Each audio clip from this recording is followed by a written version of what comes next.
नमस्कार, मी doctor Kshitija simple आयुर्वेदमध्ये तुम्हा सर्वांचं मनापासून स्वागत. पूर्वी आपल्या सर्वांच्याच घरामध्ये एरंडा तेलाची बाटली ही संग्रही असायची. अगदी लहानांपासून वयस्कर व्यक्ती सर्वांनाच 15 दिवस महिन्यातून एकदा हे दिलं जायचं. याच्याने फक्त पोट साफ होतं असं आपल्यापैकी बऱ्याच जणांचा समज आहे. परंतु आयुर्वेद शास्त्रामध्ये सर्वांनाच कायम निरोगी राहण्यासाठी तसंच अनेक आजारांमध्ये बहुगुणी औषध म्हणून सुद्धा याचा उपयोग होतो. अतिशय सविस्तरपणे वर्णन आयुर्वेद शास्त्रामध्ये याचं आलेलं पाहायला मिळतं. यालाच वर्धमान म्हणजे सहज कुठेही उगवणारी, गंधर्व हस्त म्हणजे याच्या पानांचा जो आकार आहे त्यामुळे वातारी, वात अरी म्हणजे वाताचा शत्रू असणारी, वाताचा नाश करणारी, उष्ण तीक्ष्ण गुणामुळे कफही कमी करणारी, मधुर असल्यामुळे विरेचना वाटे म्हणजे जुलाबा वाटे, आपल्या शरीरातलं जे दूषित पित्त आहे ती बाहेर काढणारी, अधोभाग दोषहर म्हणजेच बेंबीच्या खालच्या भागातील जे दोष साठलेले आहेत ते बाहेर काढणारी अशी ही बहुगुणी वनस्पती. आणि याचंच तेल, एरंड तेल. तर हे पिण्याचे शास्त्रोक्त फायदे काय आहेत, घेण्याची योग्य पद्धत, प्रमाण, कारण चुकीच्या पद्धतीने घेतलं तर यामुळे फायदा होण्याऐवजी आरोग्याचं नुकसानच जास्त होऊ शकतं.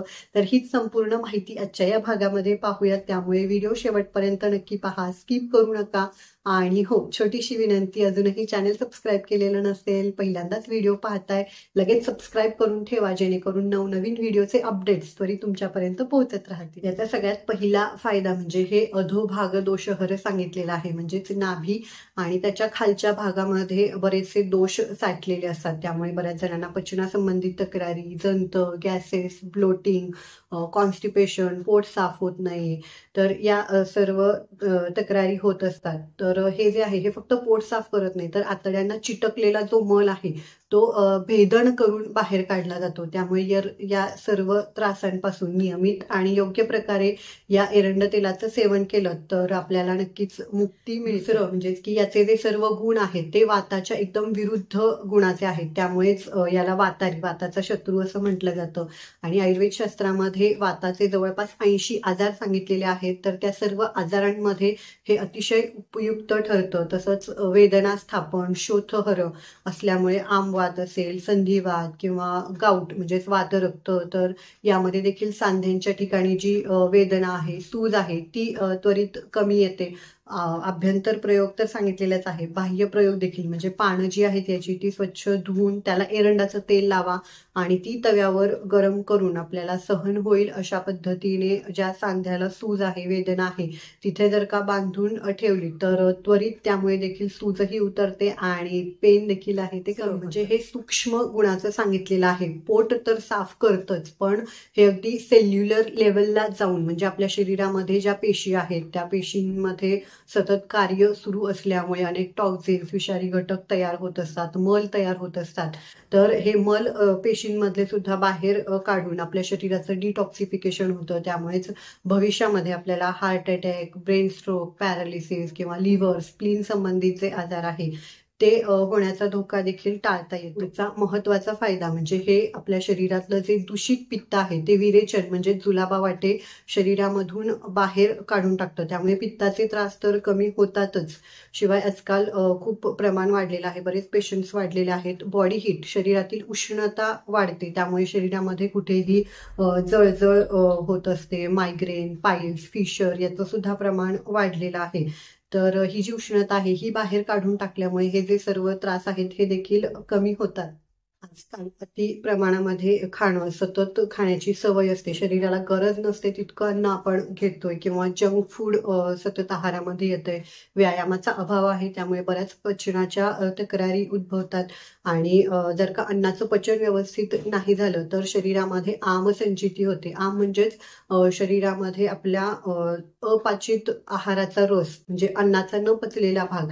आणि हा जो आम आहे हा सर्व आजारांचं आयुर्वेद शास्त्रामध्ये कारण सांगितलेलं आहे. त्यामुळेच शरीरामध्ये उत्साह नसणं, जडपणा, वजन, चरबी, कोलेस्टेरॉल वाढणं या तक्रारी उद्भवतात. तर हा जो आम आहे हा देखील शरीरामधून बाहेर काढला जातो. त्यामुळे या सर्व त्रासांपासून देखील आपल्याला मुक्ती मिळते किंवा नियमित सेवन केलं तर हे त्रास होतच नाही. कामासोबतच शरीरातील विषारी घटक, टॉक्झिन्स, तसंच अतिरिक्त वाढलेलं वजन असेल, पोट, मांड्या यावरची चरबी जी आहे ती सुद्धा चांगल्या प्रकारे कमी केली जाते. म्हणजे फॅट जे आहे ते लूज होतं याच्या सेवनामुळे. त्यामुळे यासोबतच जर का तुम्ही थोडासा व्यायाम केला, म्हणजे थोडंसं योगासनं जर का केली, तर वजन तर कमी होतंच आणि शिवाय बॉडी जी आहे ती टोन होते, चांगल्या शेपमध्ये देखील येते. पुढचा महत्त्वाचा फायदा म्हणजे हे त्वच सांगितलेलं आहे. त्वचेच्या आरोग्य आणि सौंदर्यासाठी ही अतिशय उपयुक्त. वांग, पिंपल्स किंवा खूप कोरडी अशी त्वचा आहे, त्यामुळे सोरियासिस किंवा कुष्ठासारख्या आजारांमध्ये सुद्धा हे उपयुक्त सांगितलेलं आहे. नियमितपणे जर का घेतलं तर त्वचा जी आहे ती सुंदर, निरोगी, नितळ, चमकदार होते. त्यामुळे कधीही म्हणजे जाहिरातींना भुलून महागडे, अतिशय केमिकल्स असणारे, साईड इफेक्ट असणारे कॉस्मेटिक्स वापरण्यापेक्षा हा जो आपला पारंपरिक उपाय आहे तो करणं कधीही फायद्याचं ठरतं. एक्सटर्नली देखील याचा वापर जो आहे तो आपण करू शकतो. म्हणजे लावण्यासाठी फक्त थोडंसं लावायला अवघड जातं, त्यामुळे खोबरेल तेलामध्ये मिक्स करून लावा. केसांना देखील अशाच पद्धतीने खोबरेल तेलात मिक्स करून जर का तुम्ही मसाज नियमितपणे केला तर त्यामुळे देखील केस जे आहेत ते दाट, मजबूत, निरोगी, काळे राहतात.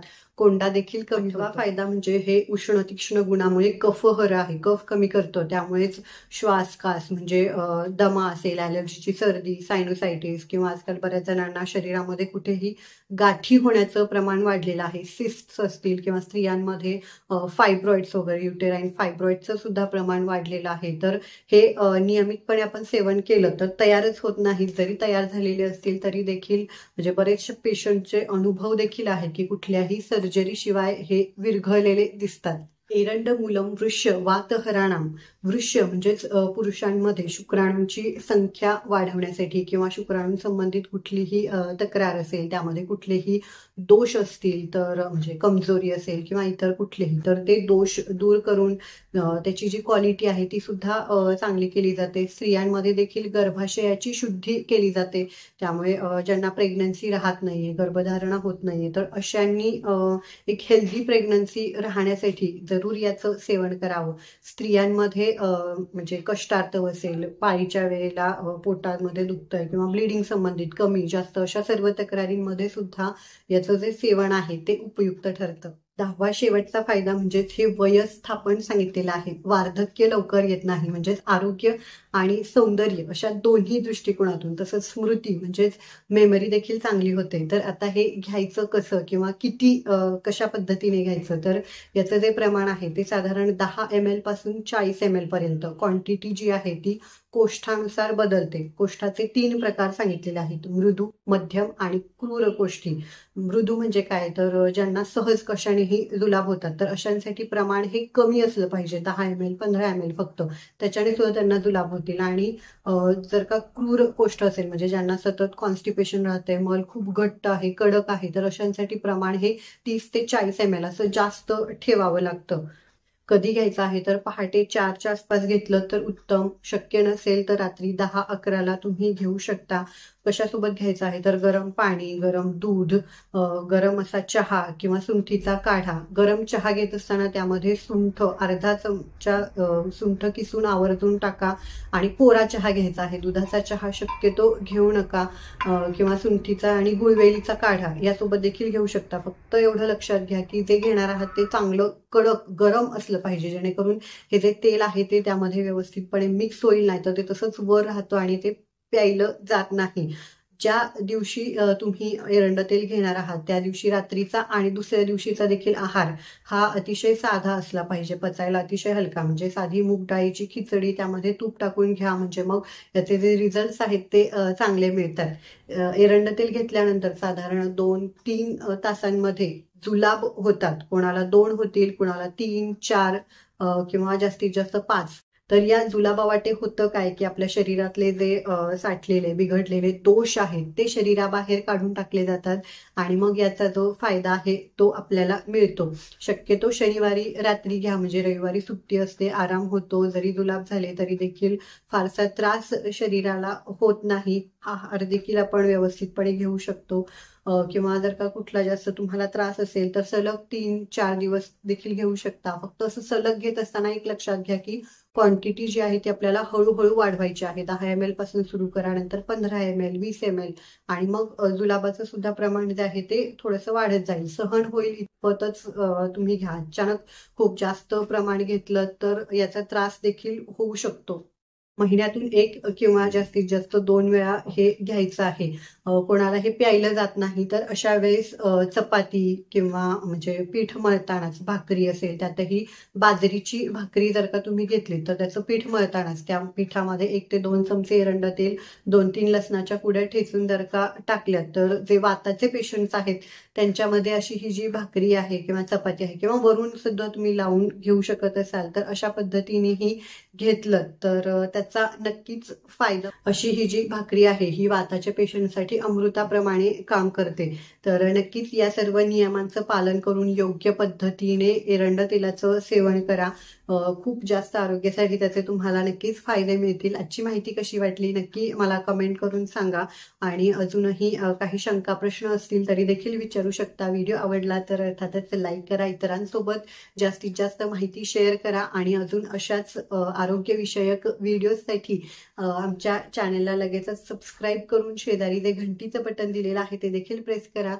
ज्यामुळे होईल काय की नवीन व्हिडिओ टाकला की लगेचच नोटिफिकेशन तुमच्यापर्यंत पोहोचेल.